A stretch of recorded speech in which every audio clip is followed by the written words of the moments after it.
La rentrée des classes. Donc, comment la préparer et quelle stratégie marketing et acquisition mettre en place pour réussir cette année? Bienvenue dans Le Tunnel, l'émission qui parle stratégie marketing et acquisition. Je suis Alexandre, Head of Community chez EarnVoice et régulièrement, je vais à la rencontre d'experts de l'acquisition, de solutions AdTech, mais aussi de responsables marketing pour comprendre leurs enjeux du moment et découvrir quelles sont les meilleures stratégies d'acquisition.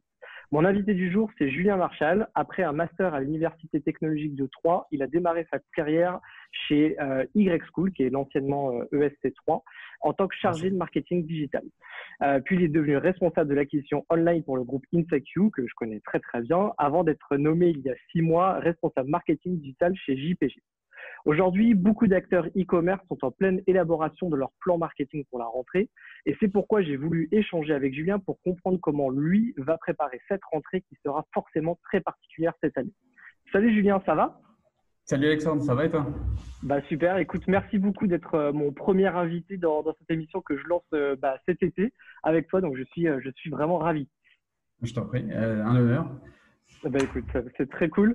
Donc JPG, je disais, tu es arrivé il y a 6 mois, c'est un Ouais. acteur important du e-commerce, une offre de plus de 30 000 produits en mobilier, fourniture de bureau, papeterie, produits d'hygiène, jusqu'aux indispensables de la pause café.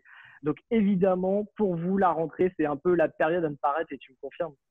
Ah ouais, ouais, septembre, c'est la grande messe, c'est le retour au bureau, les vacances sont finies, les entreprises se rééquipent. Donc après une période qui est calme pour nous Oui. dans notre activité qui est l'été, c'est retour en fanfare en septembre-octobre où là, c'est vraiment un moment important dans notre saisonnalité. Ok, super.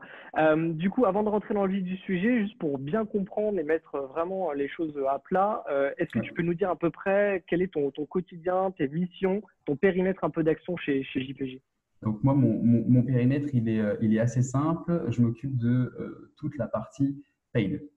Ok, Tout ce qui est média paid, partie acquisition, tous les leviers digitaux qu'on peut imaginer sont envisagés ou lancés. Euh, et la partie aussi réseaux sociaux. ok. D'ailleurs, il y a quelqu'un qui va bientôt nous rejoindre pour m'épauler sur cette partie-là, qui est un enjeu euh, important sur n'importe quelle entreprise, mais notamment sur le e-commerce. Ok, Ça, c'est vraiment sur la partie page. Et il y a une autre équipe, donc l'organisation marketing, elle est comme ça chez nous, où il y a une autre équipe dirigée par la responsable e-commerce qui est plutôt sur la partie contenu, SEO et flux produits, etc. Donc, on a vraiment euh, deux équipes qui sont dédiées au marketing digital, qui travaillent forcément main dans la main. Mais voilà, moi, je suis plutôt vraiment sur la partie paid. ok, très clair. Du coup, justement, tu en parlais, tu es arrivé dans une période assez particulière, du coup, avec cette crise sanitaire du Covid. Justement, comment vous, chez JPG, vous l'avez vécu? Est-ce que le site e-commerce a continué à tourner durant cette période? Alors, ça a été, comme tout le monde, hein, Oui, une grande inconnue. Ça a été de l'inquiétude au départ en se disant comment ça va se passer. Donc, comment les 2 mois, on va dire, se sont écoulés. Effectivement, le site e-commerce a évidemment continué à tourner.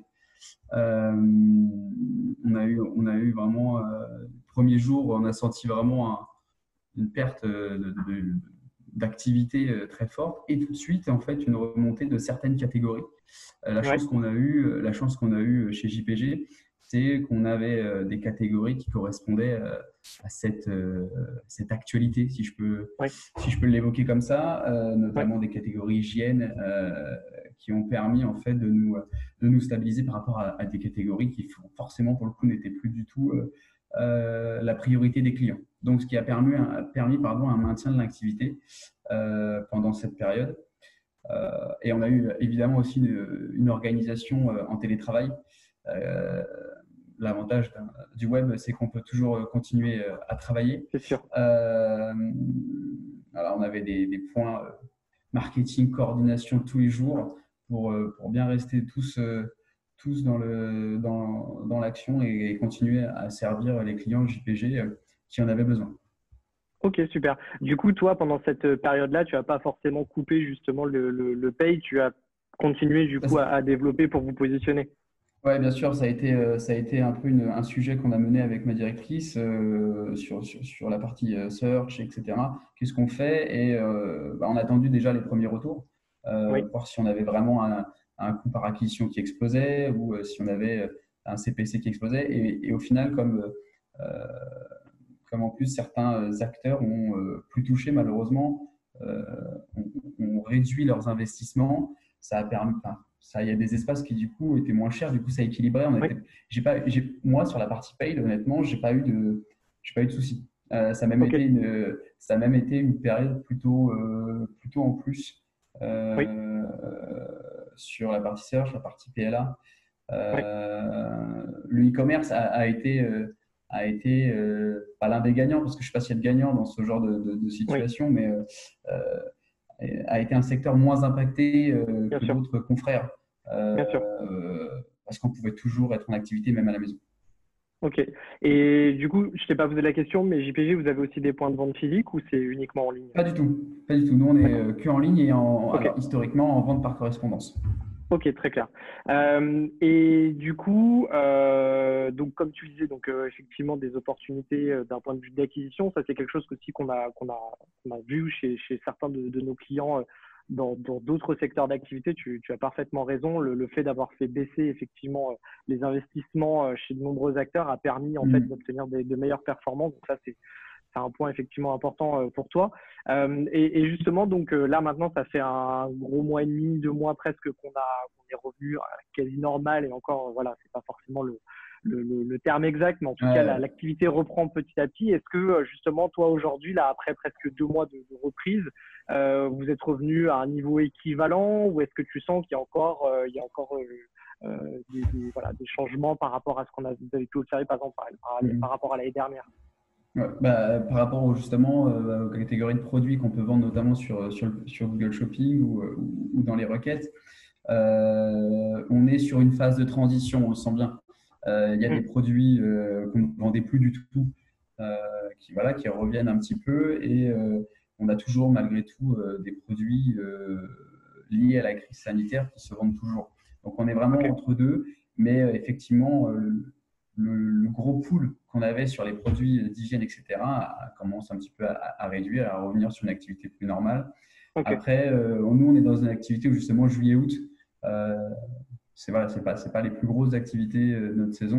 Donc Mhm. j'attends beaucoup la rentrée Mhm. pour voir justement, pour pouvoir répondre plus précisément à ta question, voir si on est Mhm. sur un changement de consommation durable ou si on va revenir à ce qu'on avait l'habitude de faire. D'accord. Septembre va être Donc, révélateur. ok, très clair, très clair, très clair. Je pense que c'est aussi le cas pour beaucoup d'acteurs. Je pense que c'est vrai, tu as raison. Septembre, ça va être un vrai point de mesure pour tout le monde après cette période qui était quelque chose qu'on n'avait jamais vécu. Et effectivement, là, septembre, les gens vont pouvoir vraiment juger de cette reprise d'activité ou non et de ces changements de consommation, comme tu l'évoques, qui sont très importants. Donc justement, donc la rentrée, là, on est fin juillet. Ouais. On en a déjà discuté, toi et moi. Je sais que là, tu es donc tourné vers la rentrée, vers ton plan justement de la rentrée. Comment justement tu te prépares? Est-ce que, par exemple, tu fais un bilan de l'année dernière et tu vois les meilleurs leviers qui ont fonctionné et tu vas renouveler? Voilà, j'aimerais un peu comprendre justement comment tu Ouais. prépares cette rentrée avec la direction marketing, avec les autres services sur ce point vraiment très très important. Alors, par rapport aux autres leviers, finalement, l'an passé, on avait peu de leviers qui étaient encore D'accord, utilisés. Donc, d'accord, malheureusement, j'ai pas la chance du recul à N-1. d'accord, Donc là, je suis plus au recul à M-3 d'accord, ok. sur les nouveaux leviers qu'on a lancés, les opportunités. Ça va être des tests, mais on va s'appuyer sur des choses qui fonctionnent aussi très bien, pour le coup, Mm, sur nos différents leviers. Comment je prépare On a la sortie du catalogue aussi en septembre.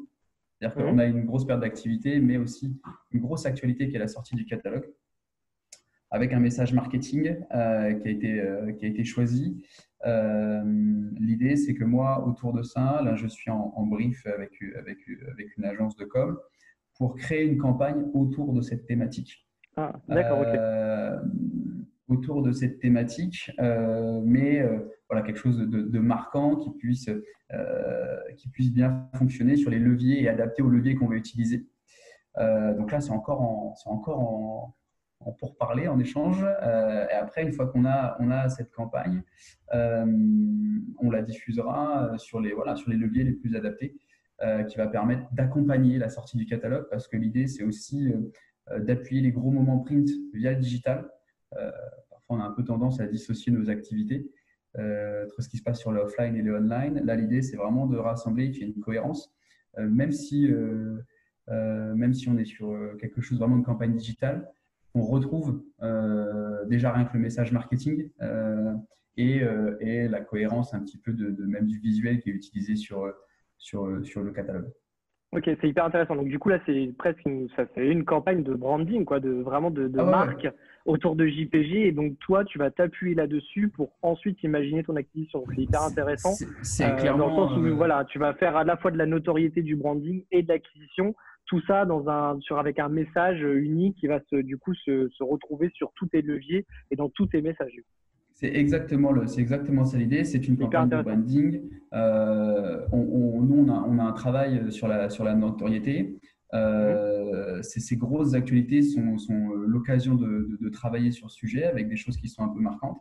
Et l'idée, c'est avec le digital, on peut travailler après les audiences qui ont Mhm. réagi à la campagne de Noto pour derrière euh, voilà, travailler sur du retargeting, des choses comme ça, en tout cas Mhm. après un aspect et des KPI de performance. Donc Ok. l'histoire, c'est vraiment de tout brancher et d'avoir une cohérence sur l'ensemble du funnel et arriver dans dans la mesure du possible à nos problématiques de notoriété tout en conservant un aspect perf et vente, parce que c'est ça notre cœur de métier. Ok, c'est hyper intéressant. Justement, là, tu as évoqué plusieurs leviers depuis qu'on échange ensemble. Tu m'as parlé de Google Shopping, de Search, de retargeting à l'instant. Quels sont un peu les grands, voilà, les grands leviers que tu utilises aujourd'hui dans ton funnel d'acquisition? Donc, ouais, dans mon final de conversion, il y a, on va dire, quatre grands canaux. Mhm. Le premier qui est la partie search, euh, donc Donc Google Google Ads, Bing ouais, d'accord, et Bing aussi. et Bing également, parce que c'est cohérent sur du B2B. Ok, Cohérent sur du B2B et moins de volume, mais des indicateurs de performance plus intéressants. ouais, Mais beaucoup de moins de volume. oui, Donc, on a la partie search, on a la partie PLA qui est utilisée et chez nous. Ça veut dire que voilà, on a ce côté-là. Derrière, après, on a le display, évidemment, mhm, puisque sinon, on ne serait pas ensemble sur ce point. Donc, on a la partie display qui est utilisée. On a la partie réseaux sociaux. Facebook principalement. L'idée, c'est de pouvoir aussi,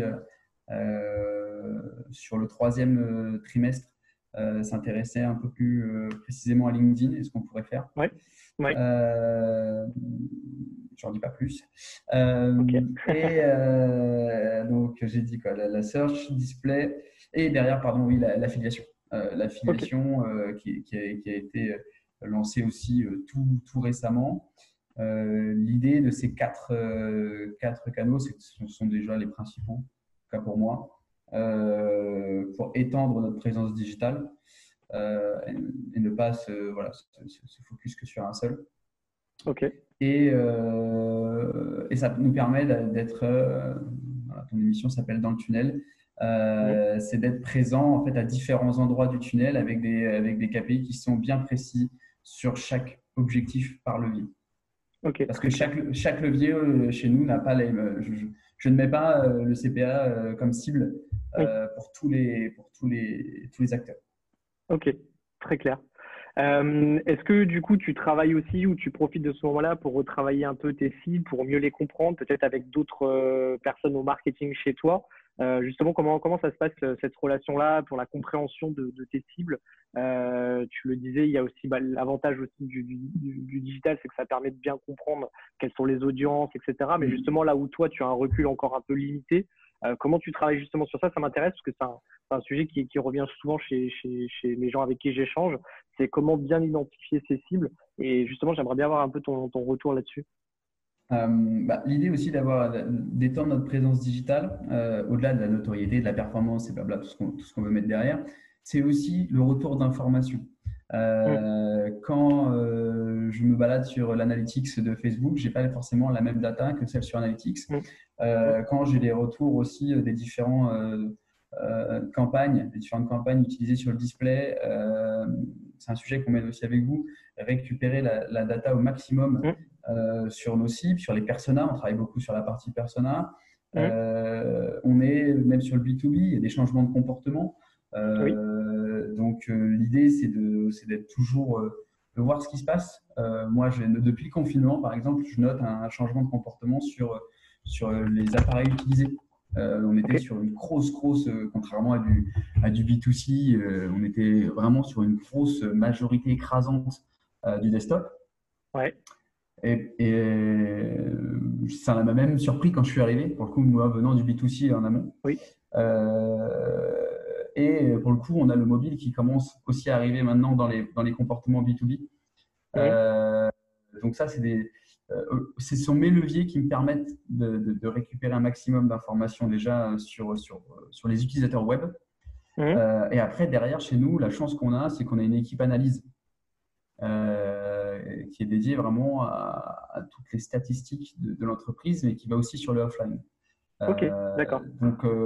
Voilà, mon Tout arrivée ça fait que récente tu et le arrives à avoir confinement. une vue. Ouais, tu arrives à avoir une belle vue en fait de tes C'est utilisateurs. ça, c'est-à-dire qu'aujourd'hui, l'information que peut pas me donner un analytics ou un business manager Facebook ou un business partner en display, je peux l'avoir grâce à la team analyse qui a un gros recul depuis des années sur nos clients, sur les secteurs qui fonctionnent. Puisque nous, étant sur le B2B, on a des secteurs d'entreprise qui Mhm. performent mieux que d'autres, Oui, en tout cas qui sont plus à même d'acheter chez nous. Et ça, c'est des informations qui me sont remontées directement via cette équipe. Donc ok, c'est une richesse parce ouais. qu'aujourd'hui, il y a des leviers en plus qui permettent d'aller cibler sur des secteurs d'activité. Mhm. Donc ça, c'est des choses qui sont par exemple intéressantes pour nous. Ok, très clair. Pour parler budget, sans que tu dévoiles de chiffres, parce que je sais que ça c'est un truc qui est très touchy à chaque fois, est-ce que justement la crise a un peu modifié ce que tu avais prévu à ton arrivée ou à tes débuts, ou est-ce que c'est assez similaire, ou peut-être même est-ce que ça a augmenté, étant donné que vous avez On est continué sur à quelque chose fonctionner de... Non, non, on est resté sans dévoiler de chiffres. Effectivement, tu as raison, c'est toujours un peu Oui, touchy. Mais on est resté stable ok. pour deux raisons. La première, c'est que, comme on l'a évoqué au début de notre entretien, c'est que la période de 2 mois de confinement n'ont pas eu un impact ultra négatif. Oui, Donc, il n'y avait pas de oui, raison d'accord. de tout couper, De par revoir exemple. à la baisse. Ouais, d'accord, Voilà, ok. parce que crise et du coup économie à faire. On est en grande période de test. Là, il y a les leviers que je t'ai évoqués. Pour certains, ils ont 3 mois d'existence, Hmm, voire deux. ouais. Donc une période de test où derrière, on se retrouve avec des budgets très très serrés. Hmm, On n'a pas assez de data pour travailler déjà et optimiser le compte. Et en plus, c'est compliqué d'en tirer des conclusions et des informations sur demain, un chien de voice, on dépense 1 000 € par mois, ça va être compliqué de tirer des éléments. ouais, c'est clair. Donc l'idée a été vraiment ne pas impacter cette première année d'autonomie sur Hmm, ce sujet pour qu'en décembre, on soit vraiment à même de dire voilà, ce levier a fonctionné, ce levier n'a pas fonctionné, ce levier a fonctionné mais de travers, mais il faut retravailler. ok. Voilà. Que vraiment, là, l'idée, nous, c'est qu'on est vraiment dans une phase où on va tirer jusqu'à décembre. C'est pour ça qu'on a vraiment souhaité maintenir. Mais c'est une question pertinente, parce que j'ai posé aussi la question à ma directrice au début Hmm, de la crise. ouais. On est sur une période vraiment de transition et de test et pour qu'elle soit complète et que l'information soit la plus optimale possible, on a décidé de rester sur ce qu'on avait euh, prévu Ok. pour pouvoir tirer les bonnes informations en décembre et partir sur 2021 avec un maximum d'infos clés. Ok, très clair. Pour finir, est-ce que tu aurais un petit conseil à donner à d'autres responsables marketing digital justement pour cette rentrée? Tu m'as parlé de beaucoup de choses intéressantes aujourd'hui. Si tu avais un petit conseil à donner justement à quelqu'un qui peut-être se pose des questions sur cette rentrée, ça serait quoi? Sur la rentrée de septembre, l'idée, c'est vraiment en tout cas, selon moi, de marquer le coup. Euh, on a une reprise de l'activité en France et en Europe. Je pense que, à mon sens, c'est le moment en tout cas, moi, c'est l'idée que j'en ai, c'est le moment de marquer un petit peu le retour d'activité avec quelque chose d'impactant et d'accompagner son retour en fait à la normale, en tout cas de l'impulser via le digital. Et après, le petit conseil, c'est vraiment d'utiliser ces différents leviers avec une vision omnicanale, euh, sortir du tout last click, vraiment bien placer ses pions. Euh, Comme je disais à Ludovic, c'est une équipe de foot, il faut mettre les joueurs au bon poste. Exactement. On ne demande pas à un défenseur de mettre des coups francs en pleine lucarne. Donc, sur le digital, voilà, c'est un petit analogie football. Mais Ouais. l'idée, c'est un peu ça, c'est de placer ses leviers au bon poste et qui performent dans ce qu'on leur demande. Qui ensemble Et vont ça, faire une équipe pour justement derrière avoir de bons résultats, quoi. exactement. Et ça, je pense que sur cette rentrée, ça va être important d'être Ouais. présent mais intelligemment. Ok, super. Bah écoute, merci beaucoup Julien pour toutes ces infos. Du coup, on va découvrir avec beaucoup d'intérêt ta campagne qui est quoi? C'est en septembre, ça devrait apparaître, septembre, octobre? Lancement courant septembre. Courant septembre, ok, super. Bah écoute, on suivra ça avec attention. On aura peut-être l'occasion d'en reparler. Ça sera intéressant une fois elle sera passée. Je te remercie en tout cas, encore une fois, d'avoir été mon premier invité. J'espère qu'il y aura plein d'autres épisodes. Ça va inspirer d'autres personnes qui veulent venir témoigner dans cette émission dans le Mm. tunnel. Je te dis à très bientôt, Julien. Et puis, Merci Alexandre, bon merci de courage, bon l'invitation. courage pour cette rentrée. Pareil pour vous. Merci à vous. Merci beaucoup. Salut. Salut Alexandre.